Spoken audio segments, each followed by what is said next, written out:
செங்கோட்டையனால தாவேகாவிற்கு என்னென்ன பலன்கள்னு சொல்லிட்டு நம்மளால ஒரு 15 பாயிண்ட் கூட எழுத முடியும். தாவேகாவால செங்கோட்டையனுக்கு என்னென்ன பலன்கள் இருக்குன்றத வந்து நம்மளால ஐடென்டிஃபை பண்ண முடியாது. அது இன்னும் வந்து கொஸ்டினபிள் தான். தாவேகா செங்கோட்டையனுக்கு எந்த வகையில கை கொடுக்க போகுதுன்னு தெரியல. ஒரு எடப்பாடி பழனிசாமிக்கு எதிரான ஒரு இத உண்டாக்குது. எடப்பாடி பழனிசாமி பலவீனப்படுத்துது அப்படின்றத தாண்டி செங்கோட்டையனுக்கு தனிப்பட்ட முறையில வந்து தாவேகாவால என்ன பலன் கிடைக்கும்னு இப்போ வரைக்கும் தெரியல. ஆனா தாவேகாவுக்கு செங்கோட்டையனால நிறைய பலன்கள் இருக்கு.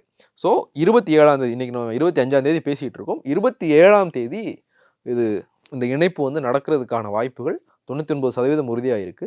இன்னும் 2 நாள் இருக்கு. அரசியல்ல வந்து ஒரு நாளே வந்து ரொம்ப நீளமானது. இன்னும் முழுசா வந்து 1½ நாள் இருக்கு. 27ஆம் தேதி பொழுது விடியறதுக்கு இன்னும் முழுசா 1½ நாள் இருக்கு. இந்த 1½ நாளுக்குள்ள எது வேணாலும் நடக்கலாம். இப்போ நம்ம பேசிக்கிட்டு இருக்கிற இந்த நிமிஷம் வரைக்குமான அப்டேட் 27ஆம் தேதி விஜய் முன்னிலையில செங்கோட்டையன் தாவேகால சேர போறார். அவர் கூட சேர்ந்து சில முன்னாள் எம்பிக்கள், சில முன்னாள் எம்எல்ஏக்கள், கொங்கு மண்டலம் மட்டும் இல்ல, கொங்கு மண்டலத்துக்கு வெளியேயும் சில முன்னாள் எம்எல்ஏக்கள் செங்கோட்டையன் கூட சேர்ந்து வந்து தாவேகால இணைய போறாங்க அப்படின்றதான் இப்போ நம்ம பேசிக்கிட்டு இருக்கிற வரைக்குமான செய்தி.